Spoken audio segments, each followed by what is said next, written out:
दूसरे की स्पेशली कार्तिकेय शर्मा को टारगेट करने के पीछे उनके अंदर जीन है भूमिहार विरोधी का। जनसुराज संघर्ष वाहिनी के कोई उपाध्यक्ष क्या प्रशांत किशोर यह बताएंगे कि वह लड़की एन कॉलेज बूथ पर क्या कर रही थी? क्या उस बूथ की वो वोटर थी? क्या ने तो आपके प्रति लचीला रुख अपनाया, सही नियम का पालन जो होना चाहिए था वो अभी नहीं किया। आप पक्षपात की बात करते हैं इसलिए कि आपके अंदर का जातिवादी कीड़ा जो है किसी भूमिहार को नहीं सहन कर सकता है। सीनियर एसपी के पद पर आपको देख करके जलन हो रहा है, खराब लग रहा है। हमारे समाज के लोग जो थोड़ा झंडा उठा करके जो चल रहे थे उनके लिए आत्मचिंतन का समय है। प्रशांत किशोर को विनय कुमार और कार्तिकेय शर्मा बर्दाश्त नहीं। इतना गंदा आदमी है, इतना यह व्यक्ति गिरा हुआ आदमी है, किस प्रकार की घटिया बात आरोप बौखलाहट में लगा रहा है उस ईमानदार अधिकारी पर जिसके ऊपर कोई दाग नहीं है। मैं मांग करता हूं चुनाव आयोग से फिर से इस विषय को पुनः देखने का, पुनर्विचार करने का। और प्रशांत किशोर और उनके साथियों पर जिन्होंने इस प्रकार के कुकृत्य किए हैं, चाहे थाना में किए, इलेक्शन के दिन किए, चाहे उस लड़की ने किया जो केस की है उसने किया, इनके और जो प्रमुख कार्यकर्ता जो दूसरे क्षेत्र से बाहर के लोग थे, इन लोगों ने किस कैपेसिटी में चुनाव के दिन या चुनाव के पहले इस प्रकार के काम किए जो आदर्श आचार संहिता को उल्लंघन ही नहीं, गंभीर आपराधिक इन लोगों पर आरोप है। आपराधिक मामले मुकदमे चलने चाहिए। सरकार बांकीपुर विधानसभा उपचुनाव के नतीजे आने में चंद घंटे अब बचे हैं। उससे पहले जनसुराज के सूत्रधार और बांकीपुर विधानसभा से प्रत्याशी प्रशांत किशोर ने पटना एसएसपी पर कई गंभीर आरोप लगाए हैं। हमारे साथ भाजपा नेता सुधीर शर्मा है।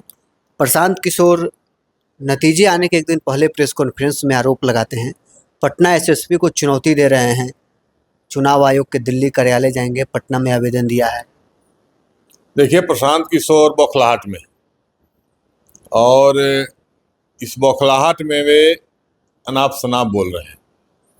दूसरे की स्पेशली कार्तिकेय शर्मा को टारगेट करने के पीछे उनके अंदर जीन है भूमिहार विरोधी। कार्तिकेय शर्मा भूमिहार हैं और बहुत ही अच्छे अधिकारी हैं और बहुत ही ईमानदार और गतिशील, डायनेमिक और ऑनेस्ट ऑफिसर हैं। उनको टारगेट विशेष रूप से उन्होंने इसलिए किया है कि उनके स्वभाव में, उनके चरित्र में भूमिहार विरोध घुसा हुआ है। इस कारण वे इस प्रकार की बात, हल्की बात कर रहे हैं। प्रशांत किशोर को यह बताना चाहिए कि जब आप चुनाव प्रचार खत्म होने के दूसरे दिन रात में जक्कनपुर थाना में अपने रिप्यूटेड रिकॉग्नाइज्ड पॉलिटिकल लीडर्स के साथ जाकर हंगामा कर रहे थे, किसी बात के लिए कर रहे थे, किसी की गिरफ्तारी हुई होगी, जांच के लिए, पड़ताल के लिए, पूछताछ के लिए लोगों को थाना लाया जाता है। पुलिस का काम है। चुनाव में लगे कि आदर्श आचार संहिता का उल्लंघन अगर हो रहा है तो पुलिस किसी को भी डिटेन कर सकती है। गंभीर आरोप यह था कि हजारों जाली आई कार्ड, आधार कार्ड बना करके बनाने की साजिश हुई है जनसुराज की तरफ से, और नकली बोगस वोटिंग कराने की कोशिश ये लोग करेंगे कल। उसमें पुलिस ने आरोप लगाया गया। जब प्रशासन को कहा गया, पुलिस ने कुछ लोगों को डिटेन किया था। जिस कारण से भी हो, आप थाने में गए, आप तो जा सकते थे, इंटाइटल हैं, प्रत्याशी थे, आप जा सकते थे। आपके आर.के. मिश्रा कैसे गए, दरभंगा प्रत्याशी नगर के? आपके रामबली सिंह कैसे गए, कुर्था प्रत्याशी? आपके किशोर मुन्ना कैसे गए, सहरसा प्रत्याशी? आपके ललन जी कैसे गए, जमालपुर प्रत्याशी? आपके जेपी सिंह कैसे गए, छपरा प्रत्याशी? ये सब आपके पार्टी के रिकॉग्नाइज्ड लीडर हैं। चुनाव प्रचार खत्म होने के बाद बांकीपुर के मूल निवासी के अलावा कोई भी प्रमुख व्यक्ति या आम आदमी भी अगर इस क्षेत्र में घूम रहा है तो उसको वैलिड रीजन बताना होगा कि क्या हमारा यहाँ घूमने के पीछे, या हॉस्पिटल का या होटल में ठहरने के पीछे, किसी के घर में ठहरने के पीछे कारण क्या है। पुख्ता सबूत देना होगा, ये पुलिस को देना होगा अगर पुलिस आपको पूछती है तो। लेकिन पार्टी का रिकॉग्नाइज्ड लीडर, ये लोग किस आधार पर थाना में जाकर हंगामा कर रहे थे? अगर थोड़ी भी दृढ़ता पुलिस दिखाई होती, चुनाव आयोग दिखाया होता, इन लोगों को जक्कनपुर थाने से सीधे जेल भेजा जाता। लेकिन पुलिस ने सॉफ्टनेस दिखाया इन लोगों के प्रति, पुलिस की सदाशयता रही। और जिस कार्तिकेय शर्मा को आप गंदी भाषा से नवाज रहे हैं, कुर्ता पैजामा पहनने का आप जो दे रहे हैं सलाह, उस कार्तिकेय शर्मा ने आपको दिखाते हुए एक सदाशयता, आपके प्रति सॉफ्टनेस, आपके प्रति जो है लचीला रुख अपनाते हुए कुछ आप पर कार्रवाई नहीं किया। आप 50 लोगों को लेकर बूथ पर घूम रहे थे। चुनाव आयोग का निर्देश रहता है, अनुमति 2 लोगों को मिलती है, उम्मीदवार को और एजेंट को, इलेक्शन एजेंट को। आपके साथ 50 लोग कैसे घूम रहे थे और हर बूथ पर जाकर अराजकता खुद प्रशांत किशोर फैला रहे थे।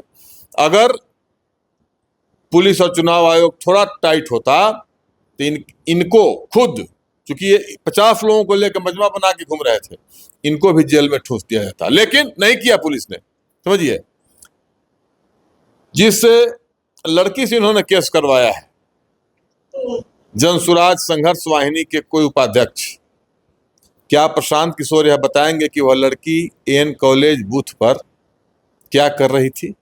क्या उस बूथ की वो वोटर थी? क्या चुनाव के दिन आप जानते हैं कि किसी को भी एक बूथ से दूसरा बूथ जाने की अनुमति नहीं है, उस इलाके में रहने वाले मतदाता को भी आप नहीं घूम सकते हैं, बूथ का निरीक्षण आप नहीं कर सकते हैं। अपने बूथ पर आप 100 मीटर की दूरी पर रह सकते हैं, दूसरे बूथ पर अगर आप वहां के उस विधानसभा क्षेत्र के मतदाता हैं तो भी आप नहीं जा सकते हैं। वह लड़की वहां क्या कर रही थी? उस बूथ की मतदाता थी क्या? और आरोप लगाइए, केस दर्ज हुआ है। पुलिस अगर थोड़ा भी ईमानदारी से काम करती, अगर मैं पूछता हूं निष्पक्ष काम करती, तो उस लड़की पर पहले केस होता, बाकी लोगों पर बाद में केस होता, खुशबू पाठक पर। पुलिस ने आपके प्रति सॉफ्टनेस दिखाया मिस्टर प्रशांत किशोर, और आपका जातिवादी जो उन्माद है अंदर का भूमिहार विरोध का, वह खुल करके सामने आ रहा है। और आप कार्तिकेय शर्मा पर आरोप लगा रहे हैं कि उसने पक्षपात किया है। प्रशांत किशोर बतावे कि उनके बाकी जो लोग एन कॉलेज और आनंदपुरी में हंगामा कर रहे थे, वो लोग उस इलाके के वोटर थे क्या? कैसे घूम रहे थे? सिपारा में हमारे कार्यकर्ता हरिंदर पांडे को पीटा गया, जनसुराज के लोगों ने पीटा, और जब पुलिस पीटने वालों को पहुंच के हिरासत में लेती है, कि इनके नेता जाकर के पुलिस पर बल प्रयोग करते हुए, ललन जी प्रसाद, बाकी इनके रिप्यूटेड लीडर लोग जाकर के और उसको छुड़ा लेते हैं, पुलिस को धमकाते हैं। पुलिस ने कौन सा आपके साथ कड़ाई दिखाया? नियम भी नहीं, नियम का पालन नहीं किया। नहीं घूमना था आपको इस बूथ से उस बूथ, आपको और आपके इलेक्शन एजेंट के अलावा बाकी लोगों को नहीं घूमना था।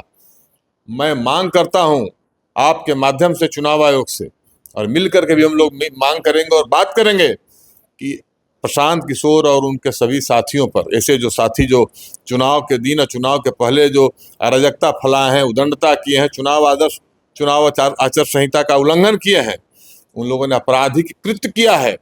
और ऐसे लोगों पर फिर से रीओपन करे चुनाव आयोग, चीजों को विजुअल देखे, पत्रकारों का देखे, जो है जो जहां से विजुअल आया हो, सीसीटीवी कैमरा हर जगह उपलब्ध है।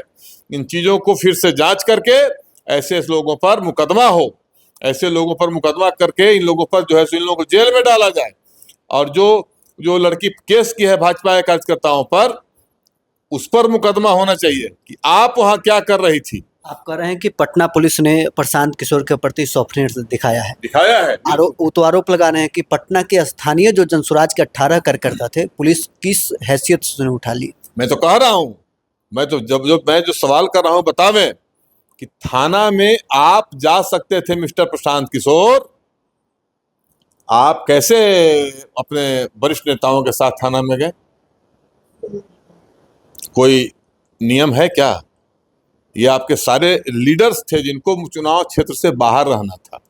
चुनाव क्षेत्र में चुनाव प्रचार खत्म होने के 28 तारीख के 5 बजे के बाद सबको चुनाव क्षेत्र से बाहर मूव कर जाना था। कैसे गए 29 तारीख को रात में ये लोग? बताइए, ये बताएं प्रशांत किशोर, आप चुनाव के दिन कैसे 50 लोगों को साथ लेके घूम रहे थे, काफिला लेकर के? आपको, आपके बॉडीगार्ड को, एक आदमी को साथ, ड्राइवर के साथ अलग से घूमना था। कैसे घूम रहे थे? प्रशांत किशोर ने आपकी वह लड़की जिसने केस किया है हमारे कार्यकर्ताओं पर, वहां के स्थानीय लोगों पर, किस हैसियत से उस बूथ पर गई थी? उसको बूथ पर जाने का अधिकार है क्या? कैसे गई थी वह? जवाब दें। आपके नेता सिपारा में हमारे कार्यकर्ता को जब पीटा जा रहा था, पुलिस उसको पहुंच करके उसके शिकायत पर उसको गिरफ्तार की, पीटने वाले को, समगब्बर सिंह नाम के आदमी को, आपके नेता पहुंच करके और उस गब्बर सिंह को छुड़ाता है, हंगामा करता है। आपके रिप्यूटेड लीडर, स्टेट के लीडर, उन पर मुकदमा होना चाहिए था कि नहीं होना चाहिए था? पुलिस ने तो आपके प्रति लचीला रुख अपनाया, सही नियम का पालन जो होना चाहिए था वो अभी नहीं किया। आप पक्षपात की बात करते हैं इसलिए कि आपके अंदर का जातिवादी कीड़ा जो है किसी भूमिहार को नहीं सहन कर सकता है। सीनियर एसपी के पद पर आपको देख करके जलन हो रहा है, खराब लग रहा है। हमारे समाज के लोग जो थोड़ा झंडा उठा करके जो चल रहे थे, उनके लिए आत्मचिंतन का समय है। प्रशांत किशोर को विनय कुमार और कार्तिकेय शर्मा बर्दाश्त नहीं है। इतना गंदा आदमी है, इतना यह व्यक्ति गिरा हुआ आदमी है, किस प्रकार की घटिया बात, आरोप बौखलाहट में लगा रहा है उस ईमानदार अधिकारी पर, जिसके ऊपर कोई दाग नहीं है, जिसने कभी कोई जीवन में, जिसके ऊपर कोई आरोप नहीं है, कोई गलत काम नहीं किया है। इसलिए यह बताओ, यह इसके बौखलाहट में भूमिहार विरोधी होने के चरित्र का जो है परिचायक है आरोप, और हताशा का आरोप है। प्रशांत किशोर ने आरोप ये भी लगाया है कि पूरे दिन कार्तिकेय शर्मा, प्रशासन और कार्तिकेय शर्मा बीजेपी के पक्ष में काम करते रहे। उन्होंने ये भी मांग किया है कि सम्राट चौधरी अगर बीजेपी चुनाव हारती है तो नैतिकता के आधार पर इस्तीफा दे। ये मैं पूछ रहा हूं कि मैं जो सवाल उठाया हूं इसका जवाब तो पूछिए ना जाकर के कि आपके साथ कौन सा ऐसा चीज हुआ जिससे पक्षपात का आरोप लगा रहे हैं।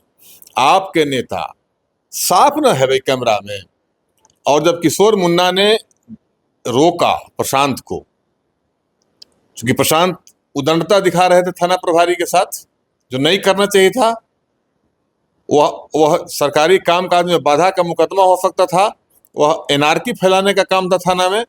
किशोर मुन्ना ने जब रोका तो किशोर मुन्ना को डांटा है प्रशांत किशोर ने, सब लोग देखे हैं, कैमरा पर देख रहे हैं। चुप रहिए, आपकी बात हम नहीं सुनेंगे, यह बोला है। और जब वायरलेस उठा रहे थे आर.के. मिश्रा, रिटायर्ड डीजी के हैसियत से, आप कौन होते हैं वायरलेस उठा? किशोर मुन्ना ने जब रोका तो दोनों में मारपीट की नौबत होगी, आप सब लोगों ने देखा है। तो जब थाना में इनके लोग खुद एक दूसरे से असहमत थे, इतना गंदा काम किया, इतना गुंडागर्दी किया प्रशांत किशोर ने अपने साथियों के साथ, उसको कोई नैतिक अधिकार है कार्तिकेय शर्मा पर आरोप लगाने का और चुनाव आयोग और जिला प्रशासन पर आरोप लगाने का? आप तो खुद अराजकता फैला रहे थे, गुंडागर्दी कर रहे थे, आप पर कार्रवाई नहीं हुई, यह गलत हुआ। और मैं मांग करता हूं चुनाव आयोग से फिर से इस विषय को पुनः देखने का, पुनर्विचार करने का, और प्रशांत किशोर और उनके साथियों पर जिन्होंने इस प्रकार के कुकृत्य किए हैं, चाहे थाना में किए, इलेक्शन के दिन किए, चाहे उस लड़की ने किया जो केस की है उसने किया, इनके और जो प्रमुख कार्यकर्ता जो दूसरे क्षेत्र से बाहर के लोग थे, इन लोगों ने किस कैपेसिटी में चुनाव के दिन या चुनाव के पहले इस प्रकार के काम किए, जो आदर्श आचार संहिता को उल्लंघन ही नहीं, गंभीर आपराधिक इन लोगों पर आरोप है। आपराधिक मामले, मुकदमे चलने चाहिए, सरकारी कामकाज में बाधा का मुकदमा चलना चाहिए और इन लोगों को जेल भेजना चाहिए। आखिरी सवाल एक ले लेते हैं, मतगणना कल होना है, क्या उम्मीद रखते हैं? भाजपा जीतेगी, कंफर्टेबल मेजोरिटी से जीतेगी। भाजपा नेता सुधीर शर्मा हमारे साथ बातचीत कर रहे थे, तमाम सवालों को लेकर क्या कुछ इनका प्रतिक्रिया था आपने सुना है। बहरहाल इस खबर में इतना ही, आप बने रहे न्यूज़ 4 नेशन के साथ।